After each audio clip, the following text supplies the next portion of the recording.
Needs meet ఏజారే. పూర్వం అనేవాళ్ళు 1000 అబద్ధాలు ఆడిన ఒక పెళ్లి చేయమని. కానీ ఇప్పట్లో అబద్ధం కాదండి, ఎంత వీలైతే అంత నిజాలు చెప్పి పెళ్లిళ్ళు చేసుకోండి. నిజాలు చెప్పి పెళ్లిళ్ళు చేసుకున్న బంధాలు నిలబడుతున్నాయి, అబద్ధాల బంధాలు చెప్పలేము.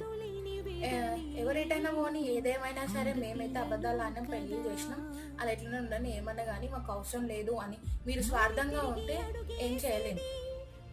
వీలైనంత వరకు నిజాలు చెప్పండి, చేసుకోండి.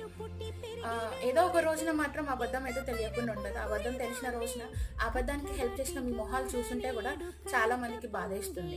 ముఖ్యంగా చేసుకున్న దానికి బాధ అనిపిస్తుంది. ఆడదాని ఊసురు మీకు తాగితే మీకు మంచిది కాదు, మీ ఫ్యామిలీకి మంచిది కాదు. ఎగ్జాంపుల్, మన మహాభారతంలో ఏమైందండి, మన రామాయణంలో ఏమైంది, సీత జోలికి వచ్చిన రావణుడు.